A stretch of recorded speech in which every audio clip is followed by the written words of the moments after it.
Okay.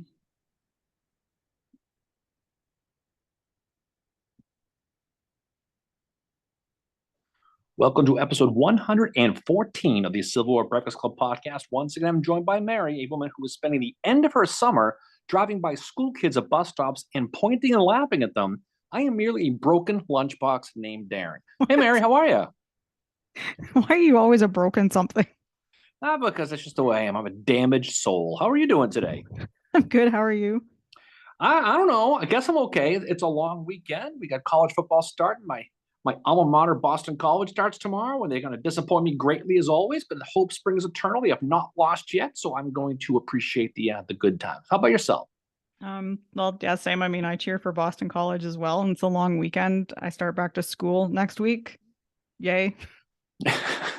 Back to school. At We'll be pointing you laughing at the bus stop here pretty soon. least I don't have to take a bus. That is true. That is true. Well, I'm going to be a gracious host, and I'm going to get this started right. I'm going to ask you, what are you drinking on this holiday long weekend? I am drinking Full Contact by Elysian. It's an Imperial IPA, and it's by Elysian Brewing Company, which is I think based out of Seattle. Anyway, it's out west somewhere, which is it's really good beer. And I'm drinking it out of like just a generic Civil War mug because battle we're about to talk about, I don't think there's any souvenirs for it because it's just that No, small of a battle. And what are you probably drinking? not. Oh, thanks for asking me. I honestly didn't think you were going to ask this time. I'm likewise drinking Elysian because that's what I bought at the store yesterday. So you're welcome. It is called Contact Haze, and I'm drinking out of my generic maroon mug as well because Isn't that that's Boston like it. College mug? It is, but just like my fandom, it's all scuffed up and destroyed from years of losing. So anyway, that's what I am. So speaking of losing, we're going to talk about an interesting battle tonight, Mary. And we're going to go way back to the beginning of the war and talk about a battle that's really kind of gone under the radar. And that, of course, is the Battle of Cheat Mountain. And this is in Western Virginia in September of 1861. Mm. Now, what's significant about this battle is it marks the first appearance on the battlefield by one Robert Edward Lee, Mary. Yeah. Contrary to his later reputation, this is a very different R.E. Lee and one that will find himself the subject of scorn by many in the South coming into this and exiting this one. Yes, it's a very like nobody talks about Cheat Mountain, so it's fought 12 to 15, September 12th to 15th, 1861. Um, and it's part of the West Virginia campaign. It's also known as the Battle of Cheat Summit Fort. And battle, I don't know if you study it, some people might think, well, why is it called a battle? Because it's not on the scale of a battle, obviously, of like a Gettysburg or a Chickamauga or even like a Franklin or whatever. It's not a very big battle. There's not very many men fighting there, but it is kind of where, you see the introduction of Robert E. Lee. But on the Union side, you also have General Joseph J. Reynolds. You have General or Colonel at the time, Nathan Kimball, who we're going to be talking a little bit more in this episode. Um, but yeah, this is where Lee comes in, and his reputation is not what it is at the end of the Civil War, which is very interesting. And I think it's a part of the history and the historiography, I guess you could say, of General Lee that doesn't get discussed a lot. The fact that he wasn't liked to begin with, and that's the way there's a few figures in the Civil War like that aren't well liked to begin with, and at the end of the war they are, and then there's ones that are very well liked at the beginning of the war, and by the end they're not. No, this is one of those things where it's sometimes you almost get the impression that, Robert E. Lee joins the Confederacy. He turns down the job from Winfield Scott, and suddenly he rides on a white horse and just takes. He was disliked at the beginning, and if Robert E. Lee, the fans of Robert E. Lee could look back at how he started in real time, they'd be amazed at it. Mhm. So we should let's take it back to the beginning here just to set the stage with this. So during the spring of 1861, the wars were just getting started, and a lot of states were jockeying for position in regards to what their intentions were going to be. Were they going to stay in the Union? Were they going to go to the Confederacy? I don't know. Were they going to do nothing? They were all jockeying to see what Were they they were going to going to join do. Canada? Oh, that's what exactly they were going to do. Exactly. Now, one state that was in the heart of all this, that was surprisingly would later be synonymous with the Confederacy, was, of course, the state of Virginia. Now, we're going to do a separate episode on what will become West Virginia down the road. We're going to talk a lot about that, how it was created, how it became the 35th state. But we're not going to get into it too much right now. If you are interested, Mary, and the mood should strike you, The best book by far on West Virginia is by Eric Wittenberg. He has a book called Seceding from Secession. And in my opinion, it's the gold standard. So check that out. But we are going to talk about the formation of the state. So April 17th, 1861, the state of Virginia is going to vote to secede from the Union after the guy with the hat, Abraham Lincoln, is going to pick up the phone and call 75,000 volunteers. Pick up the phone. And it's going to put down the rebellion in South Carolina after the firing of Fort Sumter at 4:30 a.m. on April 12th, 1861. Now, of the 49 delegates from the northwestern corner of Virginia, only 17 voted to secede. One secession did pass. A meeting was going to be held in Clarksburg, Virginia, and they were going to send delegates to Wheeling, Virginia, for a convention that was going to ultimately be held on May 13th, 1861. Some delegates, notably pro-union slaveholder, a guy named John Carlisle, he preferred that they form their own state and secede from the state of Virginia. Now, it led to a second convention in Wheeling on June 11th rather, where it was agreed that at the overall meeting that secession by Virginia was actually wasn't with popular consent. Therefore, it was not legal. That's how they saw it. Wow. So on June 19th now, the convention is going to elect themselves a new governor for Western Virginia, a guy named Francis Pierpont. Now, Lincoln, of course, is going to say, yep, he's my guy. I totally recognize him. Yep. Right off the bat. And so what they did is they gave the state, well, the area of Western Virginia, 2 senators right off the bat. By June of 1861, there are 2 governments operating in Virginia, a Confederate one, which we know on, based out of Richmond, and a pro-union one that is based on the western area of Virginia. Due to its pro-union sentiments and proximity to Ohio, the governor of Ohio at the time, the future postmaster general for Lincoln later in the war, a guy named William Dennison, he encouraged the new commander of the Department of the Ohio, a guy named George McClellan, Mary, perhaps you've heard of him, Yes. to lead an offensive into Western Virginia to protect the region from the rebels who wanted to prevent that region from in the state from basically seceding from Virginia. So they wanted to protect their interests. Now, this is going to lead to a handful of skirmishes and battles in the summer of 1861. The rebels are going to launch attacks to reclaim the Kanawha Valley, which is what the Union had controlled really since July of 1861. Yeah. This is going to lead the battles. Okay, we're not going to talk in detail. This is going to be battles of Rich Mountain, Cork's Ford, Scary Creek. Great name for a battle. Should have on Halloween, by the way. Considering we're coming into scary season. And wasn't Rich Mountain it was a victory for McClellan, was it not? Right. Yeah, we're going to talk about McClellan here in a little bit, but this is prime McClellan. This is where he's making a name. But places like Kessler's Cross Lanes, in Carnifax Ferry, all these little battles were all fought in the summer of 1861 to drive the Confederates out of the area and protect the western part of Virginia in the name of the Union. Now, again, we're going to talk about this episodes in a future battle because there's a lot of cool episodes and a lot of cool battles that take place in this area. But we don't want to go all night with this, like Lionel Richie, go all night long. You know what I mean? So exactly. But this is the situation in the summer of 1861 in the western area of Virginia. Now, back east, back in this neck of the woods, sort of, the Union is also trying to protect Washington since Virginia was literally right across the river, Mary. Yeah. I don't know if you know the geography, how close they were. I'm aware. Okay. The day after Virginia ratified secession, which is May 24th, it's around 2:00 in the morning, Union troops under Colonel Daniel Butterfield. How about that? Daniel Butterfield. Yeah, I'm not going to sing that song for you. I was waiting for it. Butterfield. Okay, I'm glad I wish you didn't. But he's prepared to cross the Long Bridge into Arlington Heights and seize that high ground at the Arlington House, which is owned by former United States Colonel Robert E. Lee and his wife, Mary. Now, Arlington House, which is known today as the Lee Custis House, was built on the orders of George Washington Parke Custis. He's the step-grandson of George Washington, Mary, and the grandson of Martha Washington. So the house became the home of Mary Ann Rudolph Custis, who was the daughter of George Washington Parke Custis and her husband, Robert E. Lee. So the Union's going to quickly set up a camp on the site And most of the Union troops knew the significance of George Washington, the symbolism of holding this ground. One New York soldier, he joked in a letter home, there is an orchard here that may have grown upon the identical apple tree that little George cut down. I shall send you a twig. So this is kind of what they were doing. They're having fun Yeah. with it.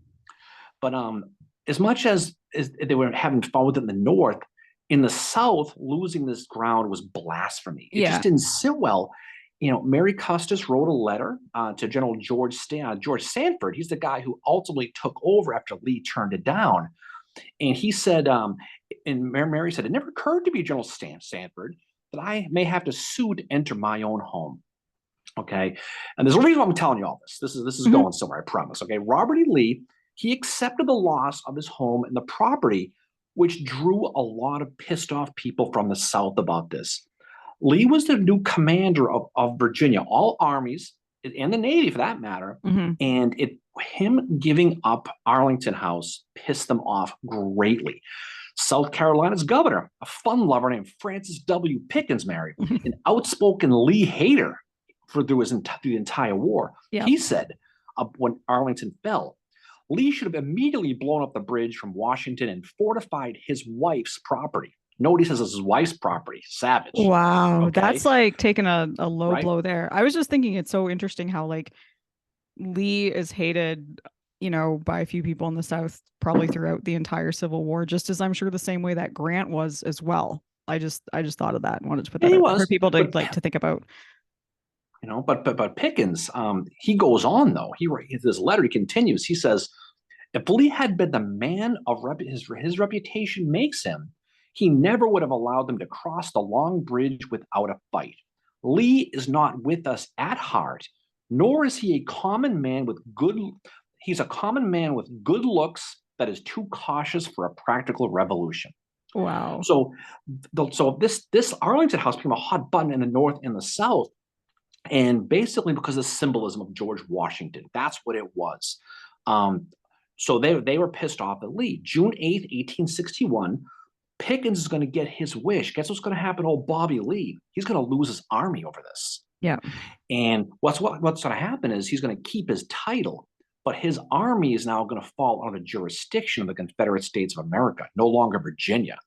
So that's what's going to happen. So Lee, for the most part, he's going to end up being tied to a desk where his job is basically paper shuffling, dealing with personnel issues, helping decide where to place batteries on rivers. Yeah, he's kind of like this advisor role, I think, to Jefferson Davis, which I think Davis had one of those like throughout the war. That one of the last ones was Braxton Bragg. Was it not kind of a general who would advise him?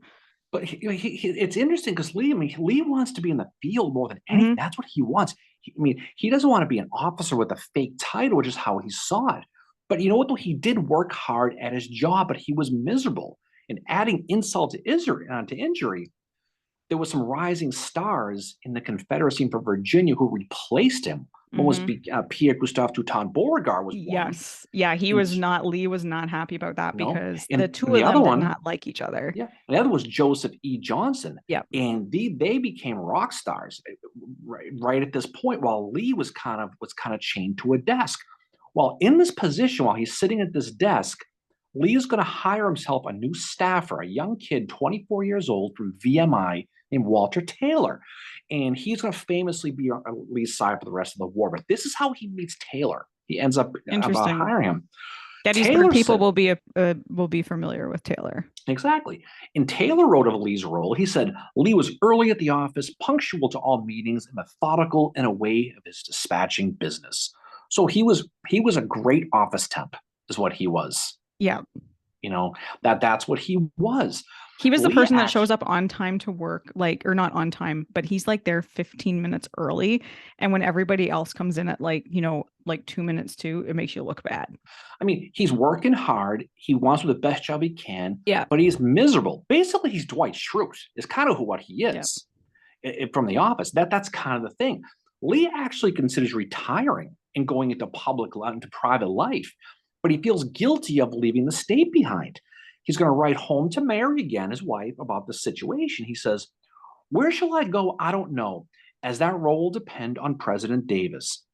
So he's going to basically stick around to be his advisor, but he wants to get in the field Mhm. badly. And this issue of Arlington House continued. It remained on June 12th. Beauregard proposed a specific plan to attack and take the Arlington House again. He did. And Davis said, nope, don't want to Yep. do it. He says Davis basically said it was a fruitless as a position. If acquired, it would be brief.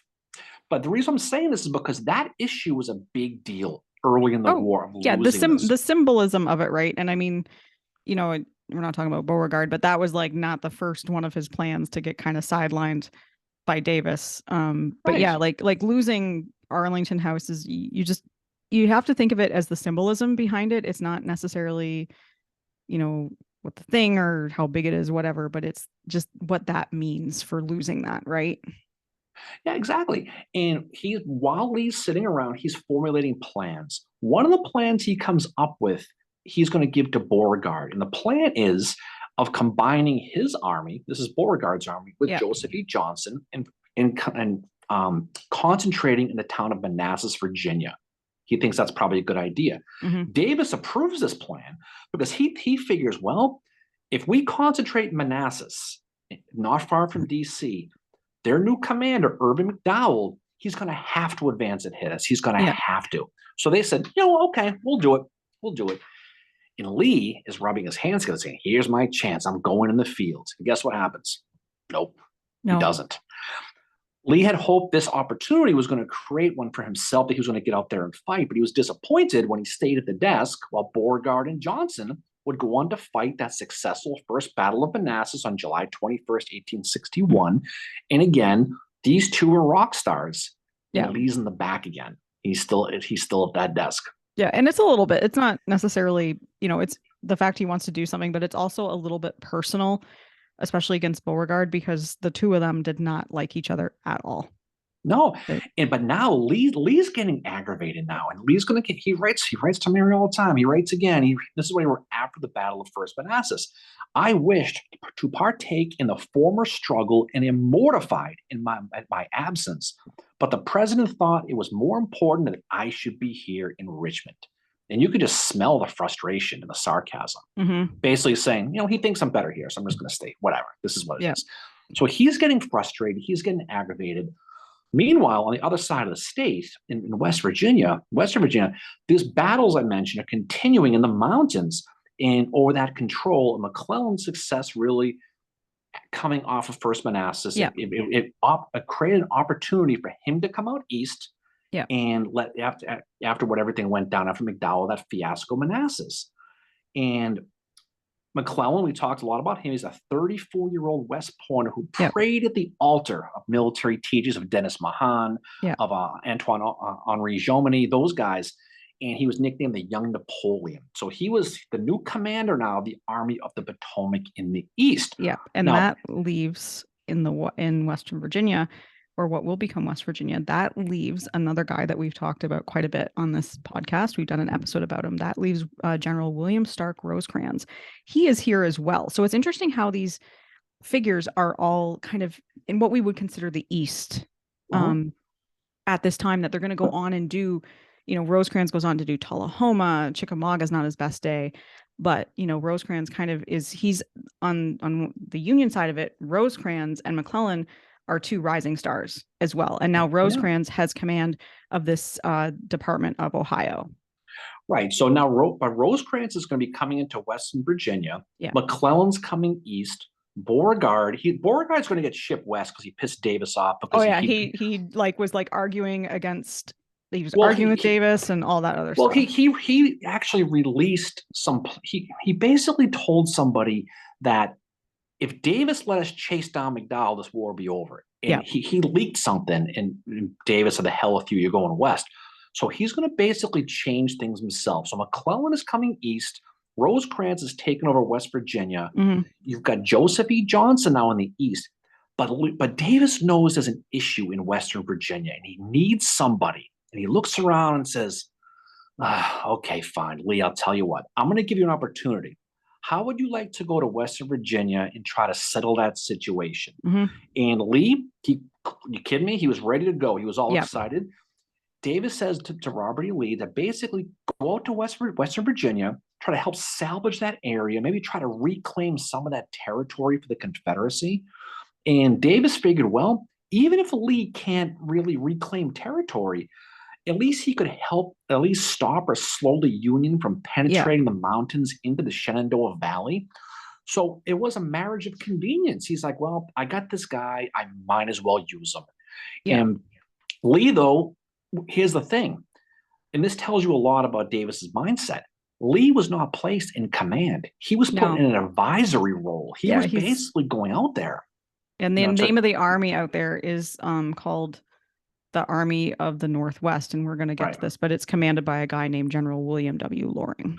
Right. William Loring is the commander in that area. So Lee is going out there for the most part to supervise. He's not going to take over. He's going to basically supervise. And we'll talk about how Loring feels about that here in a little while. Yep. Actually, do you know Loring's got an interesting history with running away to Texas at the age of 17 after finding out about the Alamo, and his dad like has to go haul his ass back home, and he fights in like the Seminole Wars and all that, and he practices law, and he's based out of like St. Augustine, Florida, because he's born in Wilmington, North Carolina. His dad is actually from Massachusetts, and could trace his ancestry back to the Plymouth colony. But his mother, Hannah, was from like, prominent North Carolina family and all that. But, this guy runs away to Texas at 17 because he finds out what's going on with the Alamo, and he's like, he wants to fight. He's in the Florida House of Representatives for a while. But he's not one of these like West Point guys, so he's one of these, he's just kind of joined the military for whatever reason. But he's like 14 was the age he started fighting in the Seminole Wars. Yeah, then he found out there was no base in the Alamo and he had to come back. It happens. Yep. It happens, right? So July 29th, 1861, Robert E. Lee he's going to have his two staffers, Walter Taylor, he's with Taylor, and a guy named John Augustine Washington III. He's going to have two black servants, a guy named Meredith and a guy named Perry with him as well. Mm-hmm. But they're going to leave Stanton, Virginia, for a town of Monterey, Virginia, which is about 40 miles away. And they're going to go, this is going towards the southwest. They're going to meet with the general in charge of that area named Brigadier General Henry Jackson. Jackson was a Yale grad, like Thurston Howell. He was a Yalie, okay? Yep. But he was also a poet, which is kind of interesting how he was. Whatever. So like Lytle. Kind of, that's how he was. Now, John Augustine Washington III, he was known as Augustine. He was famous. He was famous because why? He was the great grandnephew of George Washington. Yep. And was the last living heir to Mount Vernon. Now, speaking of him real quick, before the war, the thing about him, he was kind of a wild child growing up. Before the war, he struggled to maintain Mount Vernon financially. He just couldn't handle it. He caught a lot of crap in Virginia when he started selling souvenirs to raise money for the place. He was cutting down trees and selling witness wood and canes made of Mount Vernon wood. Oh my God, that's so hilarious because Mount Vernon probably has a souvenir shop now. It probably does. The other thing he did that pissed a lot of people off is he had slaves. And the people in the North remembered that George Washington freed his slaves. And now his heir is bringing more slaves back. So he was interesting. Augustine was not a fan favorite, to say the least. Eventually, Augustine, what he's going to have to do, he's going to have to sell Mount Vernon to a woman named Anne Pamela Cunningham, who worked for a company called the Ladies of America. For a cool $200,000, he sold Mount Vernon to her for. That must have been quite a bit back then. Though. It was. This is 1858. He sold the 7 slaves that were working on the site. You know what he did? He used the money to buy 8 more for another property. That's what he did. In a place called Waveland. He had a second. Oh my property. God. Old Augustine had a second home, right? Terrible. And so, but here's the thing though. He kind of lived a wild life. Now, in 1860, his life is going to change when his wife, Eleanor Love Selden, is going to unexpectedly die. She's going to choke to death. Someone's going to find her face is going to be totally purple. She's going to be dead. She choked. I don't know what happened, but she didn't make it. He decided, Augustine, that he needed to change his ways. So he decided he needed something, a cause to rally around. Cue the Civil War starts. Augustine saw this as an opportunity here to sign up. And he said of it, the Yankees are a set of plundering fellows who will steal and bully. We shall drive them back, whipped and disgraced to their own country. Now, I'm not sure if he's talking about the baseball team or the Northerners at this point, but Mhm. he was fired up, but he wanted to fight. He wanted to fight the Yankees. So he signs himself up now. Now, Lee knows Augustine because of his wife's family. And Lee says, well, I don't think you're a fighting type. I'm going to bring you on as one of my aides. This is what he does, probably to protect him realistically. Now it's ironic. This is where history is really cool. Okay, it's ironic because Lee, you know, Lee had a descendant that basically was on George Washington's staff. 80 years earlier, his father, Light Horse Harry Lee, Yeah. was on George Washington's staff. 80 years later, Washington's descendants on Lee's staff. So it's exactly turns around. It's just kind of neat. Interesting thing too. I think Light Horse Harry Lee, whatever his name, what his name was, he was a bit of a wild child as well, which is interesting to note considering that Augustine is the same way, right? Light Horse Harry Lee was a psychotic. He Yes. cut people's heads off. He was a tough dude. Yeah, he was. Yeah. But Augustine was a little different. But it's just always kind of funny that kind of happened. So Lee and Taylor in Washington, along with those two servants, are going to ride on horseback down those narrow paths and rocky hills leading towards Western Virginia, where it was raining and raining and raining. Shocker. It just never stopped raining. It seems like it's always raining in the Civil War. It is, but this one's special though. This one is really, really something. Of the weather, Lee's going to write to his wife, I've become so used to being wet and damp, I hardly think of drying anymore. So that he's sounds just like something so, you would write to me, actually. Oh God, you whining, complaining about it sucks wet. Right. But here's the thing though, Lee's been here before though. He's been in this area before. In 1840, he was in this area. In that same letter to Mary, he writes, if anyone told me that the next time I traveled on this road, it'd be in this present errand, I should have supposed them insane. Because now he's back years later fighting against the U.S. Yeah. And it's just the irony struck him. Mm-hmm. Lee's going to get to Monterey to meet with that General Henry Jackson. And he quickly looked around and surveyed the situation. What did he notice about Jackson's army? Is they were miserable. Yeah. They were wet. And the bigger issue was they were sick. There was the measles that was running through the camp like no tomorrow. Measles suck. I had them when I was a kid. They're terrible. Okay. Now it rained. Exactly. It rained again every day since July 22nd. It's been raining. Morale among the men was really, really low. The officers were miserable. It just sighed. It just stuck. It was like being a Guardians fan. There's just no hope, right? Now, Lee was there to advise. He was not there to take over. But he knew a couple of things. He knew the Federals had higher numbers, and he knew that they were positioned on high ground because he could tell us as he came in. Yeah. And he knew that he basically, for the most part, when he moved, Lee he'd have to meet with these defeated Confederates. Everywhere he went, they were just sullen, they were down along the turnpike as they were heading into the mountains. Now, as he approached these mountains, looming in the distance is a gigantic mountain called Cheat Mountain in the Allegheny Mountains. Cheat Mountain is a monster. It's 50 miles long, it's 5 miles wide, and the top elevation is 4,848 feet. Wow. It's a big elevation. That's bigger than Lookout Mountain, I think. Almost as tall as you. Yeah, I'm tall. No, yeah, big time. But Lee did know that any success fighting this Union army there meant they were going to have to control the roads and the passages that wound around the mountain. He knew, right? So the Federals had controlled this area since McClellan had been there.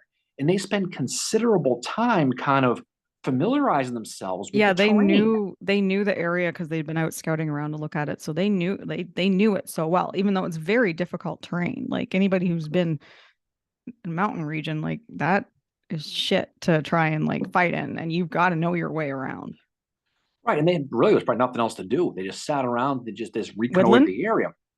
Well, they were probably doing some whittling, probably maybe a little twister, but there was not a heck of a lot going on. But they used that time to really familiarize themselves with the terrain and the lay of the land. Now, the thing about it, though, Lee did learn that there was a road that ran behind Cheat Mountain, which looked promising, and it ran through a place called Huntersville, where a second rebel army was gathered there, and this is where the headquarters of William Loring was. So he Mhm. knew there was another Confederate army, and he knew there was a road that went behind that there might have been a possibility of doing something with.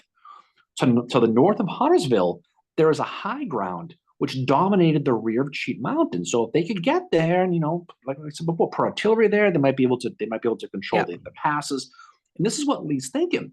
Now, for Lee, he realized there might be an opportunity if he could get around that Union rear and attack. That was probably his best hope.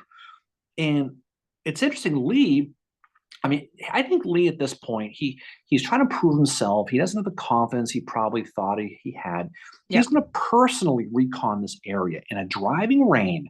He's going to go off to Huntersville, and he's going to arrive there on August 3rd, 1861. And when he got there, he met up with Loring. Loring had set up his headquarters there on July 30th, a couple of days, and he was just sitting around. I mean, they're just doing nothing. There's nothing else to do anyway. Loring did not know Lee was coming. This is what's fascinating. He just didn't know. Ding dong. No one sent a message, No and then one. all of a sudden No he's one. like, "Hi, I'm here to advise you." He shows up, and Loring looks at Lee and goes, "You've got to be freaking kidding me!" Because he just Lee is the one who put him in that job. Yeah. So now he sees Lee coming. So this really, despite having no authority to take command, that's what Lee was doing. But Loring was already jealous of Lee because of his reputation, Mhm. and so the last thing he wanted was to see Robert E. Lee sitting around babysitting and spying on him, reporting what he was doing. That's what he thought was happening. And according to one of Loring's staffers, he wrote, General Loring cannot suppress a feeling of jealousy of Lee being on site. I mean, it makes sense. I mean, they're all Yeah. alpha dog guys, right? Yeah. I mean, that happens. We've seen it happen so much in the Civil War. Like someone shows up somewhere else and gets offended by their presence. Well, it's You like know, Grant when he came east with Meade, Overland, right? yeah, that's exactly what it's like. Of course, And I'm going to guess Meade knew he was coming. Lee literally had no idea. yeah, Meade oh, I had no think idea he was coming. yeah. And I And mean, he's not going there like Grant did with Rosecrans and then fires Rosecrans. and you know how like when someone's coming over your house, you're gonna clean up the place. You tell Yep. everybody, you tell the kids, shut up and just be good. Someone's I coming. never worry about that shit. Well, Lee, when he shows up, Loring's army is in a pathetic state, and he was disgusted at what he saw. Oh, Loring's God. men, they were sick. They had the measles too. The rain was running through the camp. It was all mud. People were just standing around in the mud, bitching and complaining like you do all the time when the beer runs out. The What? soldiers everywhere, they were completely sick. The measles are prevalent throughout the entire army. And Lee also, he ain't stupid. He could sense the animosity with Loring. He's standing there, and Loring is kind of like glaring at him, shooting daggers, and Lee knows. And to Lee's credit, though, he doesn't push it. He doesn't try to do. He tries to avoid a power struggle. He basically tells him, "Look, here's the deal. I'm not here to do anything. I'm only here to help supervise, to help you out. I'm not here to take over. I'm not." Yeah, it's kind of like the role that, flash forward to near the end of the Civil War, Beauregard is going to play in the Western Theater. And he's not really, he's kind of in charge, but he's in this advisor role, especially with John Bell Hood. He same type of role, I think. Yeah, kind of. And they're sitting around him. So August 6th now, Lee is going to move his tent. Lee wants to just get away from Loring, give him a little bit of space. He's going to move his tent north to Valley Mountain, which is closer to Cheat Mountain. Now, an interesting fact about Lee was he only had one tent. So him and Taylor and Augustine, they shared a tent, and They have a feety pajama they had sleepover. a feety pajama sleepover party is what they had. Oh my God. And they all stay in the same tent. Even Augustine wrote, Lee shared with his aides not only his tent, but also his wash basin and meals. So they were all hanging out. Wow, they're all like being Boy Scout chummy. camp there. Exactly. So, and despite the lack of wanting a power struggle, I mean, Lee and Loring disagree with what they wanted to do next. Lee knew that if Loring attacked right now, look, I know you guys are sick, it's raining out, it sucks, but if we attack right now, we can probably run right through these guys. Loring says, well, here's the deal, Bobby. My guys are sick. This is an inexperienced Green Army. What I want to do is I want to establish a base first, and I want to supply it to the hilt, get ready to attack, and then attack. That's valid. Loring was preparing for a long campaign, Yeah. which he was probably right, admittedly. Lee wanted a quick attack, and he knew in his mind it was, even though the guys were sick and the weather wasn't good, it was worth the Yeah. risk. Mm. Now, so Lee has two choices at this point. Okay, he says, "Well, I can wait on Loring and try to convince him to attack, or I can be a dick and I can overrule his authority and order his troops forward anyway." Now, the problem was Lee could not bring himself to do that. No. So, what he does, he messages Loring on the 7th of August. He says, "Listen, why don't you bring your army to my headquarters of Valley Mountain and we can sit down and we can come up with the game plan? Okay, that'll be your plan, but why don't you come?" And it must have been killing Lee because he knew the feds were giving Loring a golden opportunity to strike because that back road was wide Yeah. open and Loring was ignoring it. Who probably out of spite for Lee, probably, but who knows? Yeah. But Well, Lee's maybe sitting because there. his men were sick and he was like, I don't want to make my guys fight if they're sick. Yeah. So I he mean, so Loring says, "Okay, I'll come up. I'll bring my guys to Valley Mountain. I'll be right there." Guess how long it takes for him to get to Lee's headquarters a couple of miles away? a long time. Like probably like 4 it's like, days. 4 oh, days. so it's like driving from Okay. one end of Boston to the other. Even you could roll skate backwards and make it there in 4 days. He took his sweet time. He didn't arrive till the 11th of August. And by then, guess what happens? The Fed said, "Oh shit, that road is uncovered. We better block that." And guess what? They did. Yeah. So Lee now, he's face palming, saying, "We blew this chance. If we attack, we could have gone right up that road. It was wide open. Loring was slow. The feds discovered it. They blocked it, and now we're screwed." And I'm not going to blame And Loring on for this one because the guys were sick. well, I mean, that's the thing. They were sick. Now, the thing about it was, at this point, the armies, the Confederate and the Union, were Yeah. 3 miles apart. That's Yeah. how close they were. They were very, very close. And the rain has now gone 20 consecutive days nonstop. Just think about that for a second. 20 freaking days. I can only imagine the I mean, messages they're I'd be probably getting collecting from animals you. by two at this point, getting ready to put them on the boat. But I that's can how, only imagine the letters I would be getting from you. get it. I wouldn't do it. But this is the environment they're in. So Lee now he knew that on top of Cheat Mountain, the army was there, was going to be led by Joseph J. Reynolds. J.J. Reynolds, if you're Mhm. nasty. JJ. Right? That's what he went Yeah. by. Now, one thing Lee did not know is how many men he had. The other thing Lee didn't know was what Johnson what Reynolds was up to. Was he going to attack him? Was he going to attack? What we don't know. Nobody But knows. we're close. I know there's an army up at that top of that mountain. I have no idea how many men there are. I know they know that we're here, and Yeah. I don't know if they're going to attack us. And does he have any idea how they're spread out? Because like Reynolds has his guys spread out where he's got, Colonel Nathan Kimball up on Cheat Mountain with the remaining 3 regiments at the Camp Elkwater near the Tigard River, which is where Reynolds has his headquarters. Like, are the Confederates even aware that's how he's got his guys spread out? Well, it's funny you mention that because Lee wonders the same thing. He gets a wondering, and he decides himself with Taylor and Augustine to go reconnoiter and go answer that question. So they go on a little expedition. They go on a little fun run to go see what the scoop is.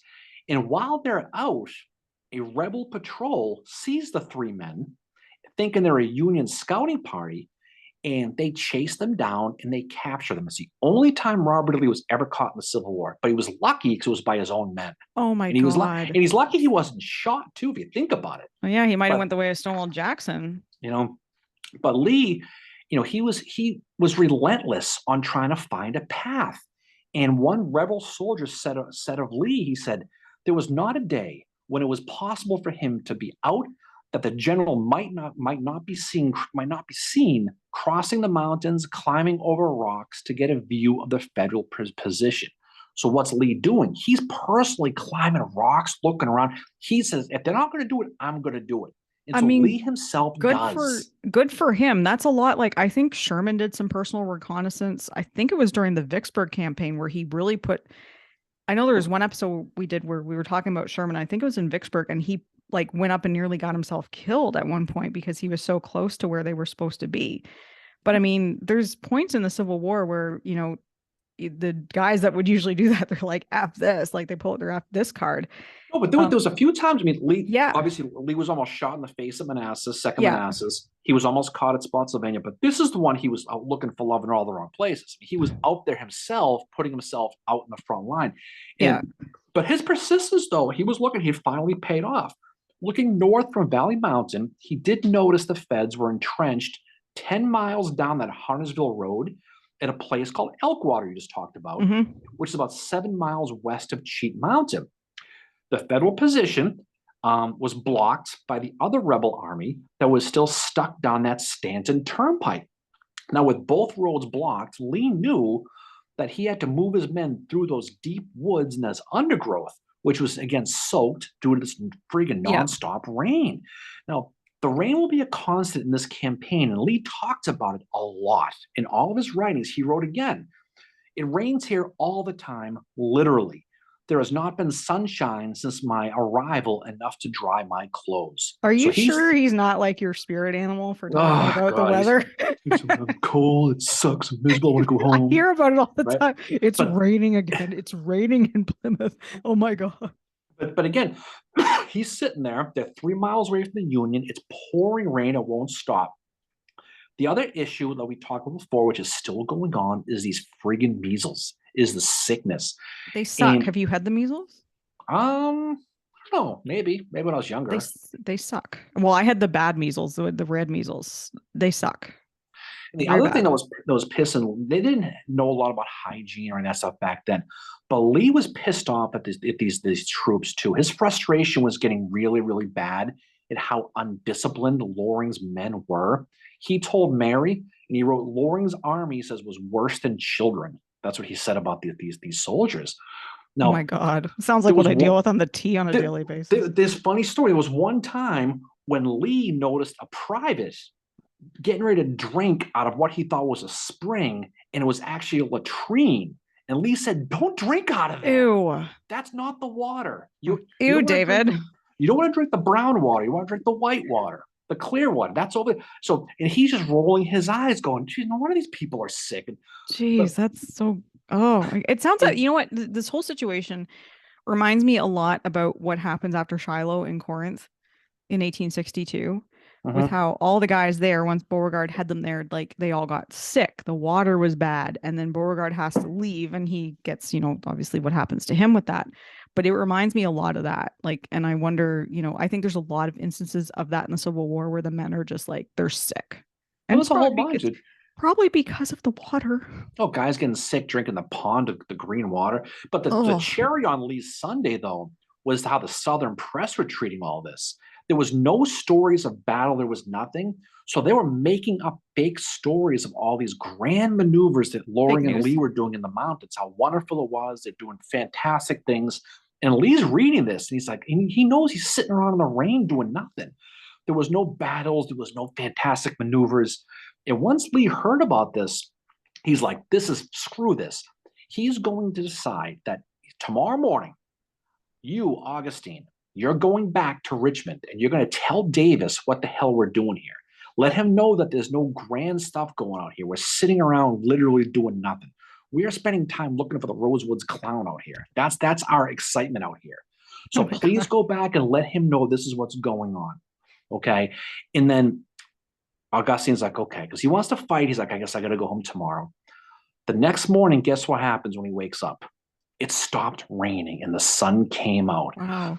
Lee said, I can see clearly now the rain is gone. No, he didn't really say that. Did Lee write his wife Mary and tell her how happy he was that the rain had stopped? Oh, well, he really didn't actually.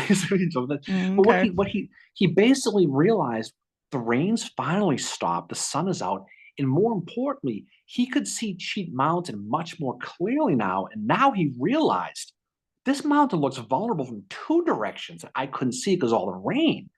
So August 31st, Lee is going to basically get news. He's going to get news that, guess what? That he was made a full general in the Confederate Army. Yeah, right. Along with Albert Sidney Johnson and Samuel Cooper, who both outranked Lee. No one's heard of Samuel Cooper, but he was a general too. I've heard of him. Also, he found that Beauregard and Joseph Johnson also got their official stars. Oh, but, he did not like that. But Lee outranked both of them. And that did not treat Johnson don't like that too much at all. So Well, Lee, no, I wouldn't like that either if I was Johnson. oh no, but it's okay. So now Lee basically, um, he's a full general in the Confederate Army, and at this point, Lee is slowly starting to usurp power away from Loring. He's just kind of like taking an inch at a time. What do we do this? We're going to do this. Finally, Loring says basically, you know what? Whatever, just take over. Just do Yep. it. He acquiesces to Lee kind of taking over field command at this point. And Lee's like, all right, deal. And so he doesn't have to worry about this. Lowering the tensions aren't as bad anymore. Lee is going to send out scouts, hoping that he can find a way up and around Cheat Mountain. And one of the scouts is going to come back, and this is going to be a guy named Colonel Albert Rust.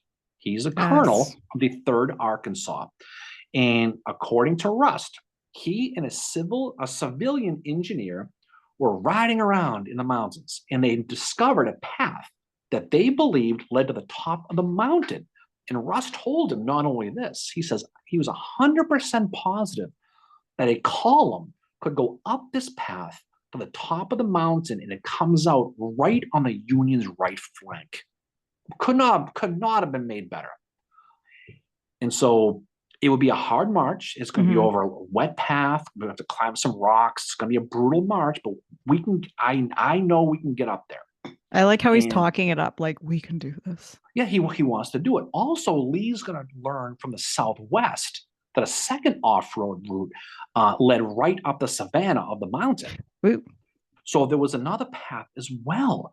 So if Rust is correct, and that column could hit the Union flank, while a second column that hit the back of the mountain, you'd have Rust attacking, and you'd have that other column blocking the retreat on the back side of the mountain.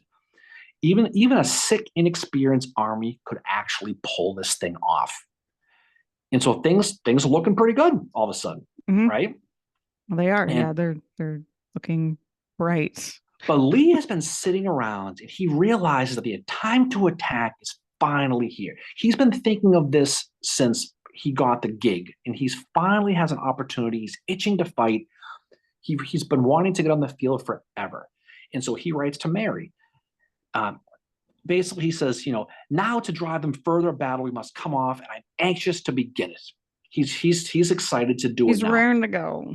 He is, and you can only imagine. Now, Lee is going to write out this plan, and he picked dawn, Thursday, September 12th, 1861. And this is Special Order 27, right? 27. You got it.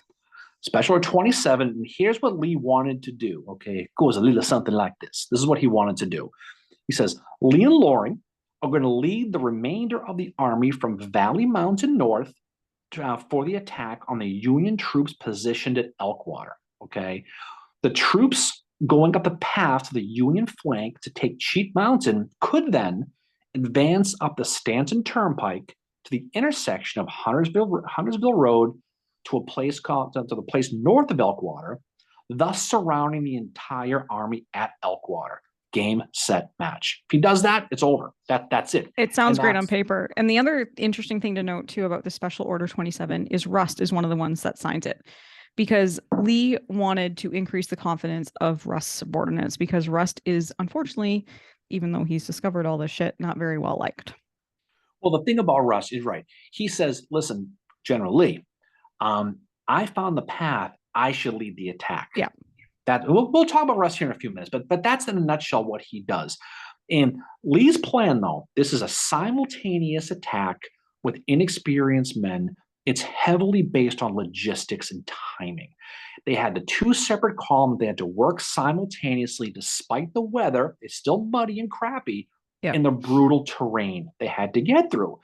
So, like we said before, Lee is going to need that commander to lead that men up the path to Cheat Mountain. And the guy they found the path, like I just said, Albert Rust, he's the commander of the 3rd Arkansas. He's from Henry Jackson's brigade, the poet. He approached, he's begging, please, please, please let me lead this thing. For whatever reason, Lee acquiesces to this. Yeah, and Rust is the one that is going to have to, and I'm sure we'll talk about this, he is the one that is going to have to initiate the battle. Right, because what's going to happen is once they hear the guns of Albert Rust going, that's the starting That's gun the to start signal. the other half of the attack. Yeah. So the sound of the attack would be literally the starting gun to attack the whole thing. Now, here's what the thing about Albert Rust, okay? He's kind of a lunatic. He's not a Yeah. West Pointer. He's a congressman from the 2nd Arkansas District who famously beat up abolitionists in New York Tribune newspaper Horace Greeley with his cane one time. So he beats the hell out of Greeley with his cane. A week later, he's walking down the street. He sees Greeley. You know what he does? Beats He beats him up again. Except this time is in Washington. This time he gets arrested.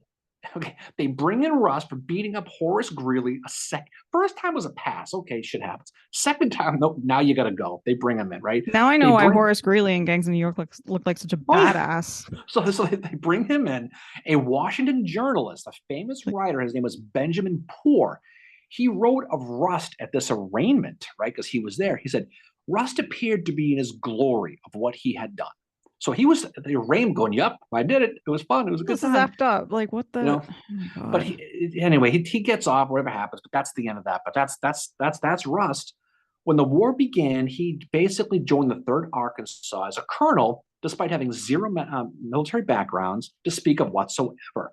And with all this, the Horace Greeley stuff, the no military background, a very little experience in the 3rd Arkansas, Lee felt Rust was the guy to command 1,500 men to hit the Union flank and be the most important part of the attack. This is the guy he picks. Now we talked about the crater. We talked about. I was just thinking that with Burnside and his short straws. Like, I mean, this one might be just as bad. I honestly think it is, just because of, and we'll talk about this because of what happens. But yeah, I was thinking when I was researching this episode, I'm like, this is kind of like short straws, but I mean, he's not drawing the short straws. He's basically like, this guy is going to do it. I mean, you had some people. You had Alexander Tolliver was there. You had George Maney. Taliaferro. And the guy they pick is Rust. But for whatever reason, he's going to pick Rust. And so the other part of the attack was going to be led by a guy named General Samuel R. Anderson, his Tennesseans. And they're going to move right down the western ridge of Cheat Mountain until they reach that road that led to the summit behind that Tigard's Valley you talked about, and occupy the valley and block roads. So all the pieces are coming into place, right? The night before the battle, on September 11th, Lee is going to give his men one of those Robert E. Lee speeches. He's going to fire his men up. He's going to say, like in Gettysburg. He's going to say, gentlemen, the eyes of the country are upon you. The safety of your homes and lives of all you hold dear depends on your courage and your exertions. That's what Lee says. That's what he wrote that he says. That's what Sothel Freeman said he says. Who the hell knows? But that's what it says in his book. One guy who got fired up about these words was, guess who? Augustine Washington. Yeah. Because don't forget, he was one day away from getting sent home, and the sun saved his opportunity. You'll find out later he probably wishes it rained. But he sees this as his chance to fight. In the weeks leading up to this, when they were sitting around in the rain doing nothing, Augustine, who had lived that wild lifestyle, he kind of discovered the Bible. He was reading the Bible. He was leading Bible classes. Oh, so he's like Howard. He was doing sermons, kind of. I got my reference in. He got very pious. He lost 30 pounds of weight, which he described as superfluous beef. That's what he called it, which sounds like a great name. Tell myself that next time I'm working out. I'm losing some superfluous. That's what we call losing 30 pounds, superfluous beef. Anyway, so Augustine was not afraid to die because he's been reading the Bible. He says the whole matter is in God's plan. That's how it was. This is a very different Augustine Washington. He was 100% in Lee's service at this point, in the same way that Lighthorse Harry Lee was in Washington's service. Yeah. Completely in his service.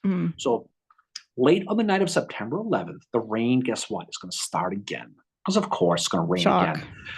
And Lee is sick of waiting. He's like, you know what? Hell or high water. See what I did there? We're going to do this. We're going to do this. He says, we're going. We're going. I don't care if it's going to rain. YOLO. So, yeah, pretty much. Now, Lee said he felt good about the prospects, and despite the rain, and the men had to sleep standing up the night before because they couldn't sleep because the water was so high in the puddles. But Lee still That's a felt pretty good. hard pass right But there. the thing you got to give Lee credit for, though, was he got those men in position where they were supposed to be. He got Yep. them to the launching point, which he doesn't get. Not look, I realize no one studies Cheat Mountain, but if you study Cheat Mountain, you realize what a good feat that was to get these troops sick, inexperienced in the rain to their launching positions Hmm. and actually get there. And he actually did. So he gets them there, and the next morning came. It was going to start at dawn on the 12th. So he's waiting on Rust. Rust goes up with his 1,500 guys up at the top of the mountain. And he knows when he hears those first shot, that Yeah. sound of chopping wood in the distance, the musket fire, that it was going to be the time for the signal gun to go for the other men to assault Elkwater. Yeah. So all the troops are in position. They're ready to go in the early dawn. The rain did finally slow down early in the dawn, so the sky did clear a little bit when the sun came up. So things were feeling a little bit better themselves. Lee could see the Union camp at Elkwater, and he saw how vulnerable they were. He wrote, "I could see the enemy tents on the Valley River at the point on the Huntersville Road just below me. We waited on the attack on Cheat Mountain, which was to be the signal." That's what he said afterwards. Hmm. So he's sitting there waiting, and the morning ran on, and the men were anxious because they were just waiting for that fire because they knew they were going to go. And this is the first battle for a lot of these guys, too. The Hmm. sun began to rise higher in the sky, and the silence from Cheat Mountain became deafening. Yeah. There was nothing, right? There's nothing going on. Nothing going. 8 o'clock in the morning now. Still nothing from Russ on the mountain. Finally, Lee hears musket fire. Pop, pop, pop. And he's like, okay, that is. But then he's like, wait a second. It's coming from the other direction. Hmm. Who the hell is that? You know, so he realizes it's coming from the other direction from where General Anderson's Tennesseans were at a place called Becky Run. Hmm. And Anderson reported that they had attacked some federal pickets. And Lee's like, well, I wish you didn't do that because that kind of gives away all of our surprise. Yeah. Didn't want you to do that. We were waiting on Rust. You weren't supposed to attack. And they were like, yeah, no, it is what it is. So basically what happens is Lee is going to ride out at this point to go deal with what the hell's going on. Hmm. And he finds himself riding right into the federal lines by doing this. And he was within rifle shot. And if they saw him, he easily could have been gunned down, but he got in and out of there. And then he found out later on through Anderson what happened. But by the time he comes back to his camp, it's about 10 o'clock, 11 o'clock in the morning at this point. And he started to get concerned about Rust. And the reality is the plan he had was pretty much that he'd been preparing for weeks and had everything figured out, was basically shit canned at this point. He knew that he needed another plan at this point. It wasn't going to happen. And like this is where so they're waiting, and the one thing going against Rust is there is the weather at first, there's the geography, they don't know the area. The brigades that have been assigned to attack the Cheat Summit Fort they end up acting independently of each other and they never make contact. So there's no contact between where any of them are. So each brigade is going blindly into this. Mm-hmm.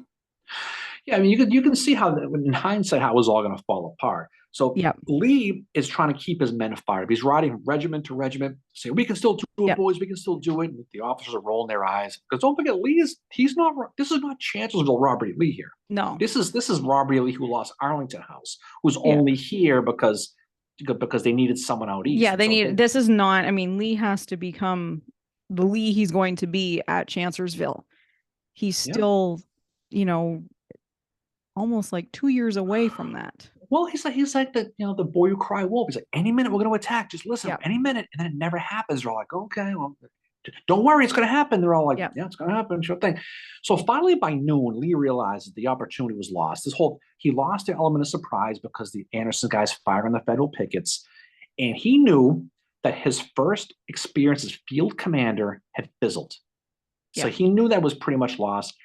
But he was wondering what the hell happened to Albert Rust. So throughout the remainder of the afternoon and on the evening of the 12th, Lee decides, well, I don't know what the hell happened to him, but I need to figure out another plan. So I'm going to sit down and think of something else. So the next morning, he's like, I'm gonna do something. So now heading into the 13th now.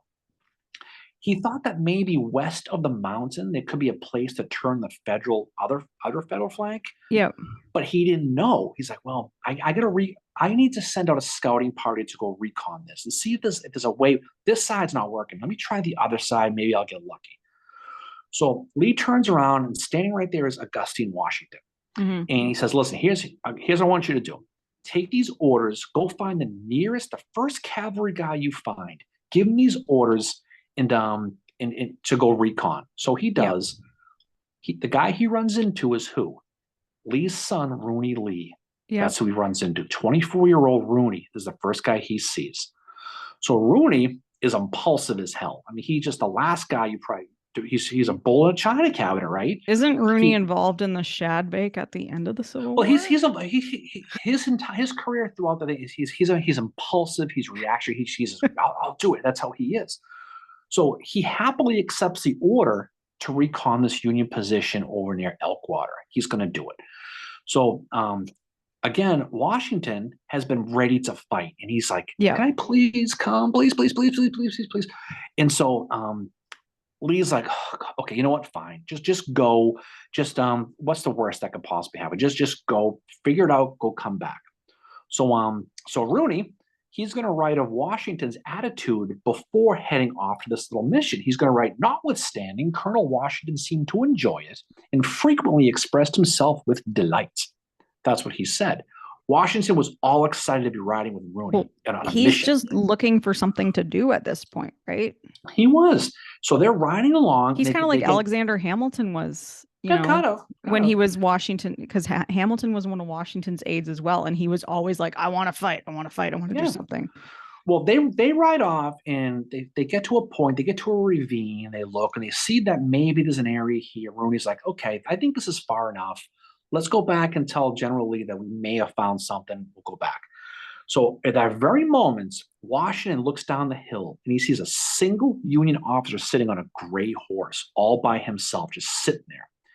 And Rooney, they're looking at him, and Washington is all excited. Washington yells, let us ride and capture that fellow on the gray horse, right?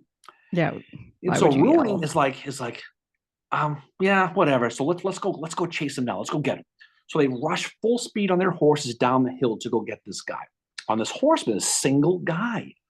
As they approach him, from the underbrush comes a volley of bullets. They rode into an ambush. This was a setup to catch them. And Rooney and Washington rode right into it. Rooney wasn't shot. He was thrown off of his horse. Augustine was shot 3 times in the ass. 3 times. That's where it got him. Okay, he fell off his horse. Rooney, now this is the same way as Kearney. Exactly. Kearney. Rooney's down. He's got shot. There's better days are behind him now, if you know what I mean. He's shot on the ground. Rooney's on the ground. He gets up. He jumps on Augustine's horse and rides away and leaves him. See ya.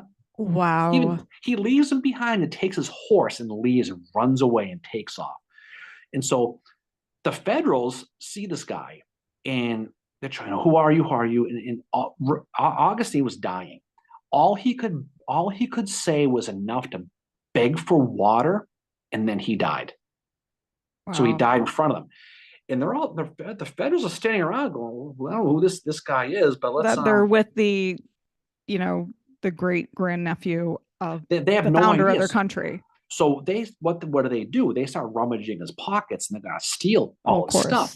They go through his pockets and they find, I don't know if they found his Virginia driver's license. They found his identification, and they realized who it was. And those guys realized they killed the great grandnephew of George Washington and the last living heir to Mount Vernon. And they're all like, holy crap. They found 2 revolvers. And the guy who they decided killed him, they gave one of the revolvers to as a souvenir. You know what happened to the other revolver? It was given to Simon Cameron, the Secretary of War. Why would you give it to Cameron? They gave it to Simon Cameron because it was the killed George Washington's relative, right? Cameron said of this prize, he said, I shall always prize it as a memorable relic of the present glorious struggle for freedom and for the Union. So he knew it was George Washington's relatives. Wow. What, and so he kept the gun. I don't know what Just happened quick to it question. now, Where but is it now? I have Does no anyone know idea. where either of them are? No idea. It's probably been lost to history. Somebody might know. That's gonna be found in someone's attic someday. Somebody might know, but that's what happened with that. So what happens is Rooney, he's going to ride back, and Dad, guess what?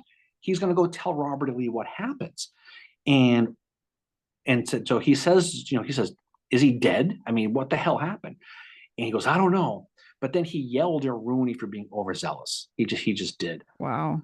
The next day, September 14th, under a flag of truce, Lee's going to send a message requesting information on Colonel Augustine Washington. He's going to write, Lieutenant Colonel John A. Washington, my aide de camp, while riding yesterday, was fired upon by your pickets and I fear killed. Should this be the case, I request that you deliver to me his body. Okay. Well, word's going to come back and say, yep, he didn't make it. He went up the spout. He died. Washington's dead. So Lee was really busted up about this. First of all, he says, you know something, Rooney, you did this. You're going to get his body. He makes Rooney get the body. Wow. To go back and get him. Now, Washington's death really, really affected. I think of a lot how Baker's death affected Lincoln, right? This was kind of similar because there was Or a long Ellsworth. history to it. And I think he felt, right, but I think he felt that he brought on Augustine Washington onto his staff to protect him from himself. Yeah. And he authorized this mission to let him get killed. So he finds out that he's dead, and a soldier was nearby when Lee got the word, the confirmation. He wrote, I saw him when he just learned of the death of Colonel Washington, speaking of Lee. He was standing with his right arm thrown over the neck of his horse with a look of extreme sadness that pervaded his countenance. And word got back to the South that this happens, and guess what? They were pissed at Lee, okay, for killing the heir of Washington. Now, this is the guy who lost Washington's house. Now he gets his relative killed.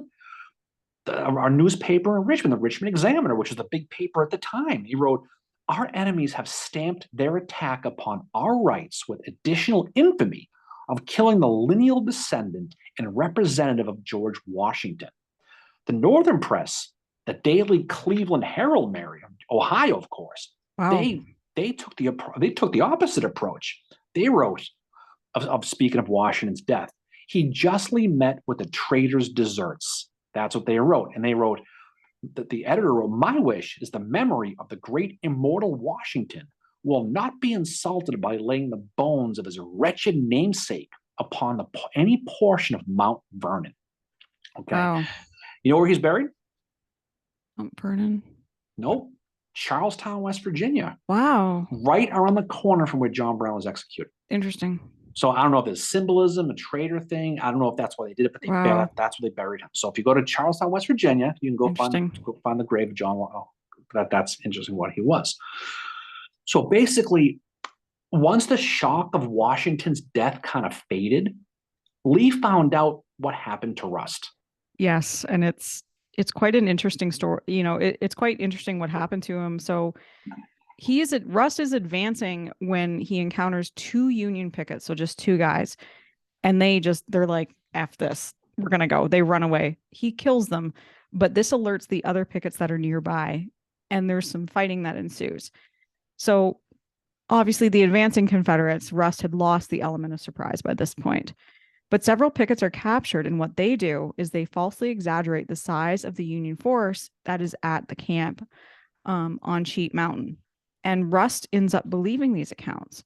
Now, the person that is in charge of these soldiers, the Union guy on Sheep Mountain, is the leader of the 14th Indiana, a guy named Colonel Nathan Kimball, who is kind of this, like, he flies under the radar when it comes to Civil War history. Nobody really studies Kimball, but he's an interesting guy. So he's born in 1822 in Fredericksburg, Indiana. He's educated at, I'm going to butcher this, DePauw University from 1839 to 1841. And he's a teacher of farming in Independence, Missouri for a while after this. He studies medicine at the University of Louisville in 1844. And he establishes his private practice in Salem and Livonia after this. And he's involved in the Mexican War. He does really well at the Battle of Buena Vista. And after the war in 1847, he returns to Indiana where he resumes practicing medicine. He runs for the Indiana State Senate as a Whig in 1847. And in 1854, he joins the newly formed Republican Party. So he's very much what we consider he's very progressive for his time. At the outbreak of the Civil War, he volunteers again. He'd done this during, in the Mexican War, he'd volunteer, raised a company. He does the same thing with the Civil War.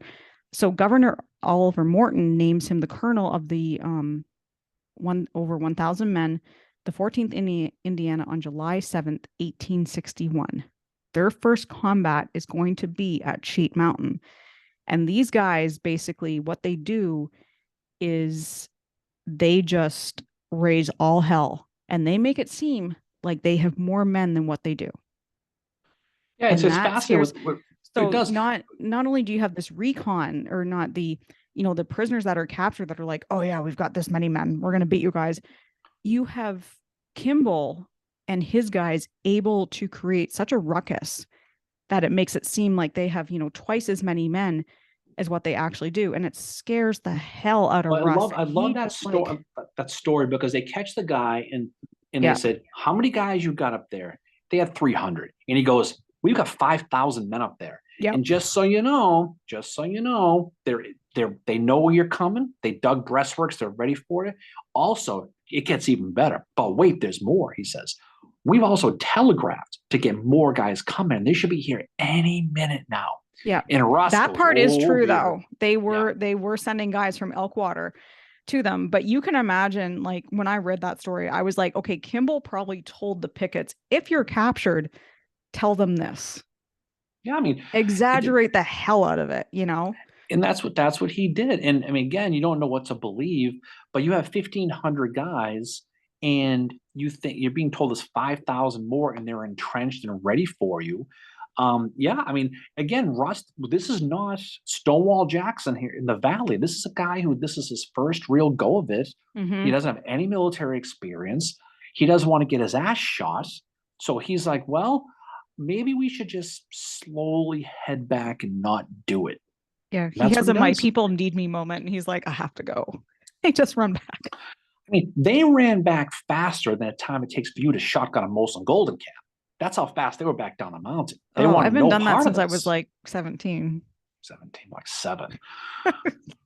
But even with all of this, though, Lee, with losing Washington, missing all this, he still kind of he still was fired up to do something, but then he realized, well, this is a complete waste of time, because he knew that there was a report that Rosecrans was advancing up the Kanawha Valley against Henry Wise, Virginia governor we talked about, and John Floyd, those rebel armies, that he knew that they were coming in that direction. So finally, he's like, well, I have no choice but to issue special order GTFO and get out of here. Special order GTFO. And then he's going to tell Loring, it's time to go, get in the car. This is over. And so that kind of ends. You call it the Battle of Cheat Mountain, and it really wasn't much of a battle. But but the thing, and this is we've said this a million times, but the big three: weather, communication, and terrain. This one was all of them. This one got them bad, and doomed the Confederates, and really spoiled Robert E. Lee's really first opportunity to command that army. And the Southern press, they needed a scapegoat, and they're already down on Lee anyway. And Lee was their guy, not just for Washington's death, but also for this entire, what they perceive as a bungled operation. The Richmond Dispatch, they wrote about it. The days Lee spent weaving ingenious webs of strategy about Cheat Mountain had only given the Union time to tighten its grip on the region. Legs and powder balls do much better in the mountains than the science of a Lee. So this is building up those stories I was telling about earlier in the press about how he was doing all these magical things. And they found out nothing happens. They're like, well, maybe he spent less time strategizing and more time fighting, which is ironic, because he would have if Loring had agreed at the beginning he was going to attack. Yeah. October 31st. But I mean, again, I go back. I don't blame Loring, because the guys had measles. Right. But by October 31st, Lee's back in Richmond now. And what's funny about it, though, and this is interesting, was when he left for the mountains, he was clean shaven. When he got back, he had that big white beard that he's famous for seeing. Oh, And wow. he wrote a letter to Mary warning her the next time you see him, have a beard. He basically says, there was little time there for shaving and personal adornment, he said to her. I now have a beautiful white beard. And so he shows up in Richmond. They're attacking him in the media for everything he did, Yeah. and they gave him the nickname Granny Lee because he's got the white beard, he's kind Wow. of dawdling, he screws up. That's where the nickname comes from. Is that's where it comes from. And And he's what? How old is he at this point? He's like 55. I'm not exactly sure how old he is, but he's probably, yeah, probably right around there. Yeah. But the thing about Lee though was he was getting ripped apart in the media. And you know what he did? He took the blame. He did, and this was refreshing for Davis because Davis is used to Beauregard and Johnson doing the shaggy thing. It wasn't me, pointing at everybody. Especially Beauregard. Beauregard is so, Yeah, I love Beauregard. He's such an interesting study, but he does the shaggy thing. He's like, it wasn't me yeah, all exactly. the time. The thing about Lee at Gettysburg, it is all my fault. I pray to you. This is true, and he did it here too. He Yeah. basically said he took the blame. He said, unlike Beauregard, who blamed Davis for not bagging McDowell after Bull Run, he said, yeah, he says, this is all me, and it actually impressed Jefferson Davis. So Lee at this point again, he really wasn't. He had no reputation to fall back on. It wasn't like Gettysburg where he screwed up or it didn't work out, but he was still Mm. Robert E. Lee with all the cachet.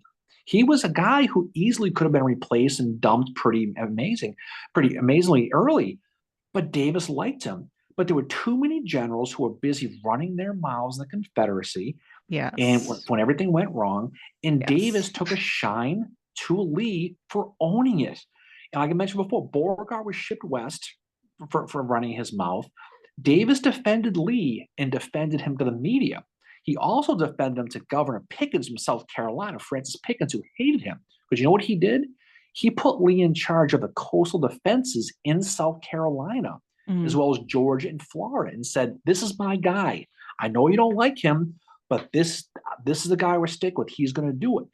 And Lee is going to stay there in these coastal defenses, and he's going to learn his lessons and think about it during that entire time.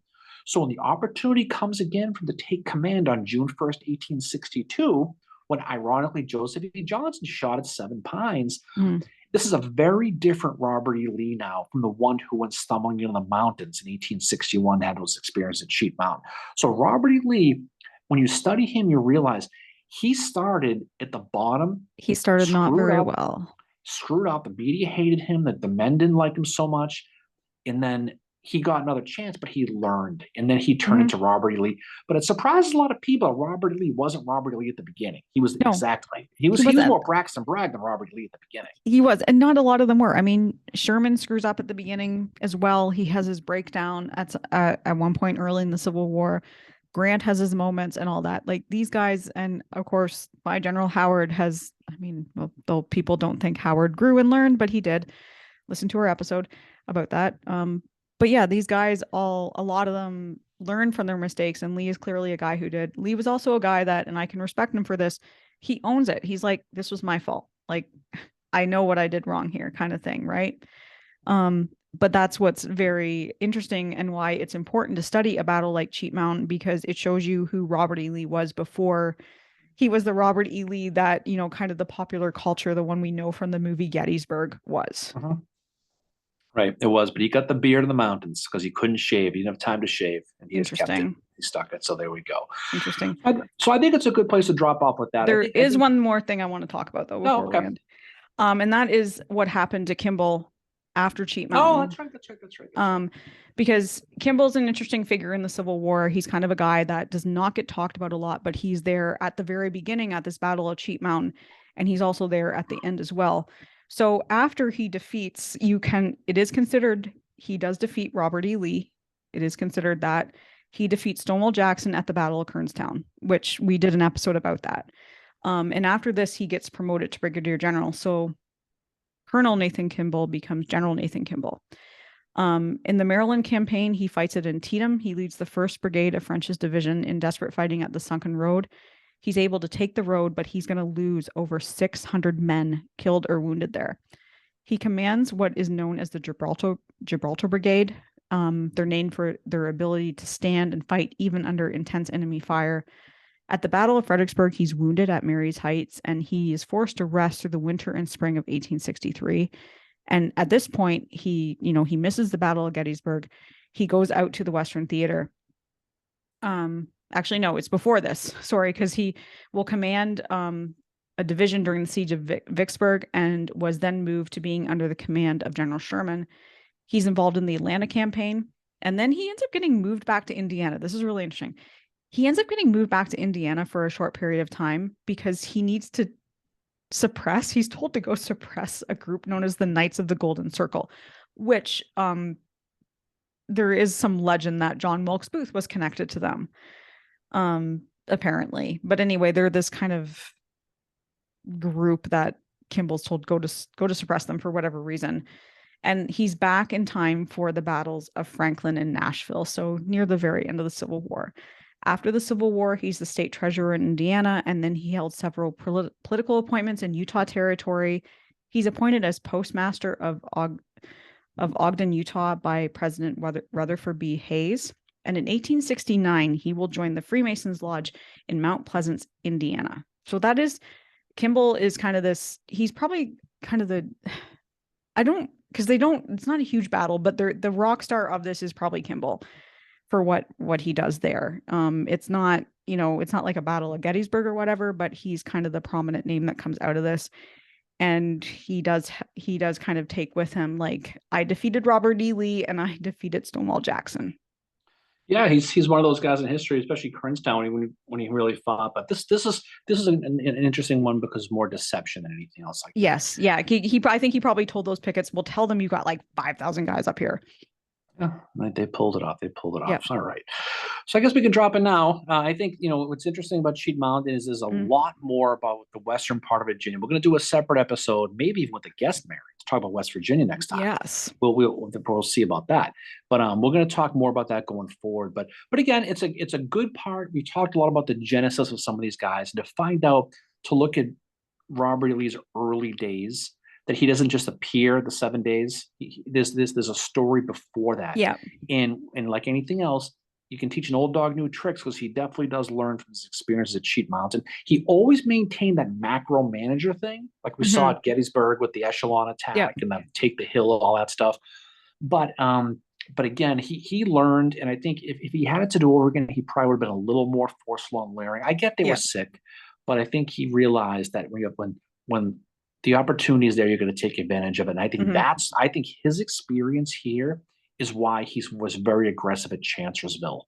I think you can look and see how all the dominoes kind of fall. Most of Lee's attacks, if you're going off a tangent now, are the same. We're going to hit the flank. Second Manassas, he did it. Gettysburg, he did it. Chancellorsville, he did it. He's like Sherman in that way. He does the same thing over and over again. But I think the thing here is that he learned from what happened. And that is so much like what you see with the good generals, the great generals of the Civil War. You see it with Grant. You see it with Pat Claiborne as well. I know he's not an army commander, but Pat Claiborne is a guy that learns from his mistakes. And that's what, the ones that kind of come out on top are the ones that learn. But also, too, they're the ones that had failures at the beginning. You look at someone like Sherman, someone like Grant, Oliver Otis Howard, all of them. Another parallel I kind of drew was with Buford, of all people. Buford was a guy that didn't really get the command he wanted until close, kind of midway through the war. Like Lee, he was a desk person. He never advocated for himself, and people kept saying, you need to advocate, you're really good. And he never did it. And then Buford finally got that command he wanted. And thankfully he did, because there he is at Gettysburg, right? You got him. So a very similar situation. Yes, it is. It's all life is circular. Okay, so what's coming up for us next? What's new? So our next episode is going to be to do with the 160th anniversary of the Battle of Chickamauga. We're going to be focusing an episode. We're going to be zeroing in on Minty and Wilder and what they did on the first day. Now, almost 3 years ago, we did do an episode on the Battle of Chickamauga. We did a two-parter where we did talk a little bit about them. but we're going to be talking a little bit about them in more detail, probably more their backgrounds, what they did there. We both now been there to Chickamauga, down to Alexander's Bridge, where Wilder was, to see that ground, and all that. And another great book about that, also written by Wittenberg, who you mentioned at the beginning, is Holding the Line at the River of Death, which is about Minty and Wilder. So if any of y'all want to read that before our episode, might be a It good is one. something. It is something. But looking forward to it. So we got our live coming up tomorrow. We got some Yeah. fun stuff coming up. Some Also, thanks to stream. everybody who came out for our roundtable. We were back again after like a 2-month hiatus. Thank you to everybody. It was a great discussion. Lots of Western theater, book discussion, all that. It was awesome. You guys are great for coming and hanging out with us.